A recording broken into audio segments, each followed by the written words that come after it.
Unless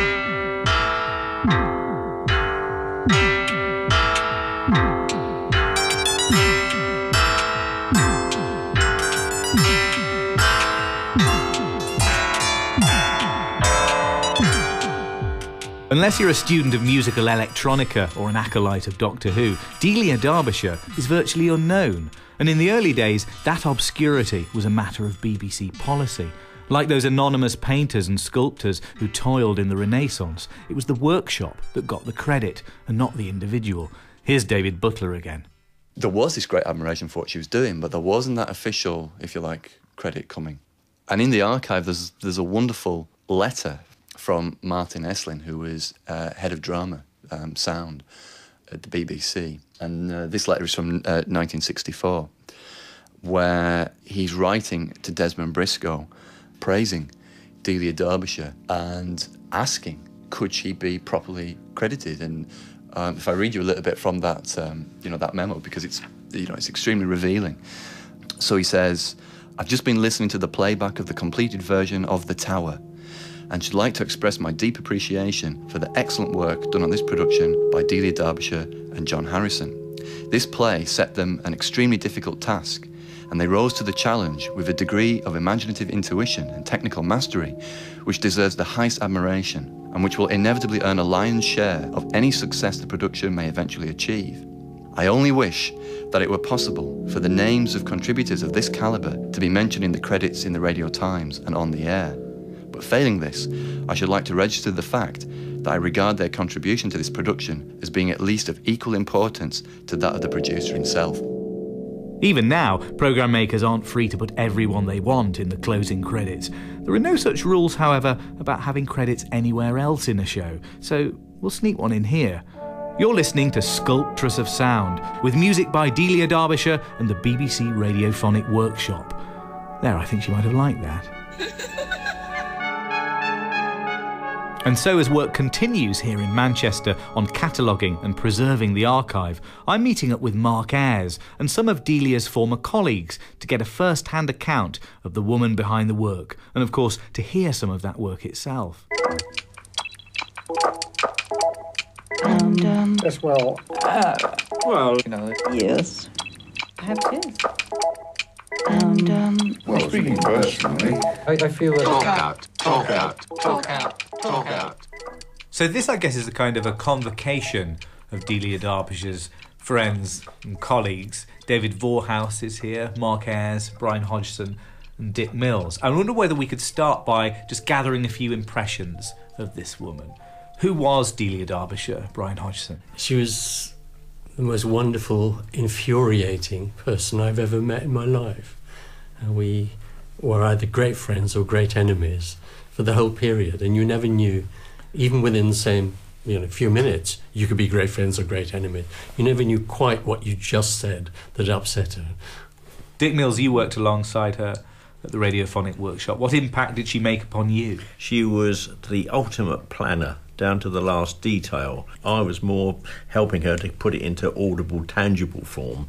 She had the plans in her head and multitudinous scraps of paper covered in spidery brown ink, but it was great fun with her. David Vorhaus, how did she come into your life? I was going off to an orchestra practice one night, and the conductor said, hey, there's this lecture in electronic music. For me, it's fascinating. It's just a fantasy, electronic music. So I shot into this thing, and it was this amazing lady and this amazing gentleman here. Brian.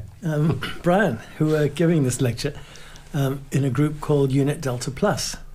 And it just was the most amazing thing I'd ever heard. These people were really doing it. And how would you describe her to somebody who didn't know her and didn't know her work? Very intelligent, very analytical, as you had to be in those days. You really had to know what you were doing. But also very fiery and kind of a bit crazy. Hard to know kind of what it was that would fire off in one direction or another. And she'd start on a sentence and go off on a tangent, and a tangent to the tangent, and a tangent to that, and long after everybody else completely lost touch with where they were, she would eventually come back to the point. And so it was like this very fine line between genius and insanity. What are your impressions of her, Mark Ayres? As David says, she was very analytical, and she was very analytical in terms of every aspect of her life, largely in terms of sound.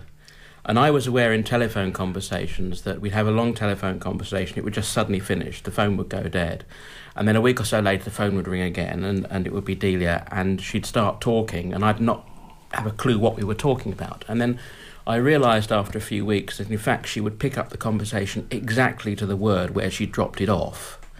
And so I had to make notes about what we were talking about, so that when the phone rang and it was Delia again, I remembered where to pick up. And I discovered, in fact, after she died, that that's what she used to do. She used to sit by the phone with a pad, making notes as she went along, largely on what she thought you meant through the tone of your voice, rather than from what you actually said. Could be very difficult on occasions, but as others have said, totally wonderful. Well, we're going to listen to some now, and I want to start by playing you an extract from a BBC radio programme from 1964. A copy of the whole programme exists in Delia's collection. It's called Information Please. It's one of those question and answer programmes in which everything is rather scripted, which is how a lot of radio used to be, I guess. We're going to start with the theme tune, which in itself, I think, illustrates just how different TV and radio music was to the work that Delia was doing.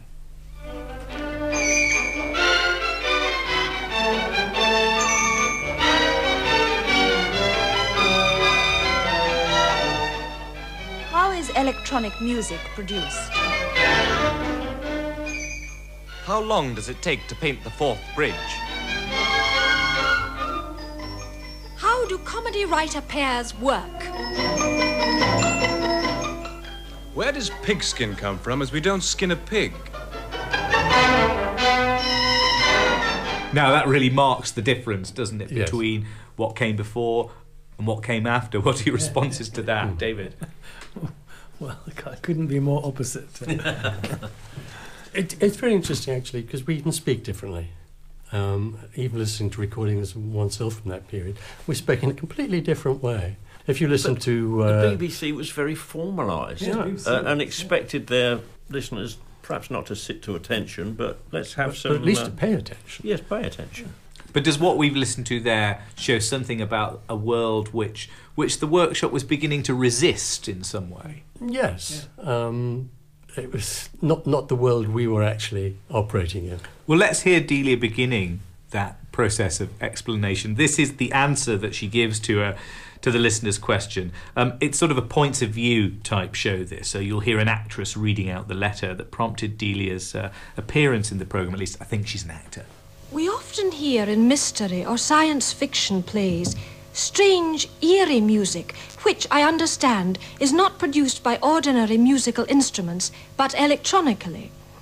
How is that done? Miss Anne Macmillan, Perth.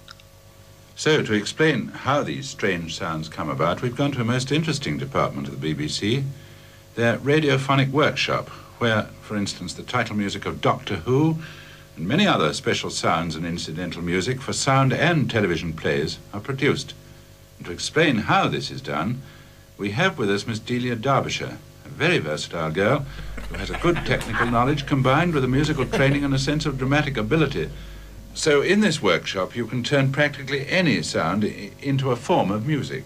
Yes, if we take the Greenwich pips, for example, we can speed them up and slow them down and alter the quality, and we can, by mixing various types together, make a little piece like this.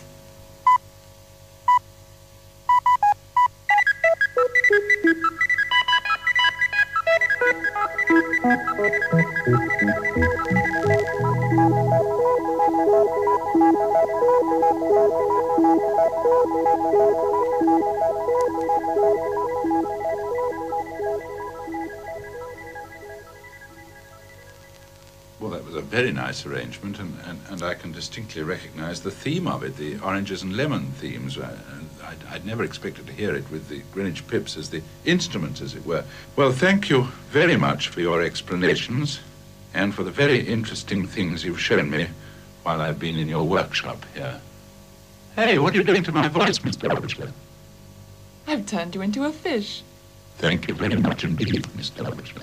I mean, it is something literally from another era, isn't it? But the way that interviewer talks to her is so incredibly patronising, isn't it? It is. It's like, here's one of the nice girls from Bletchley Park. Yes. It's that sort of idea, isn't it?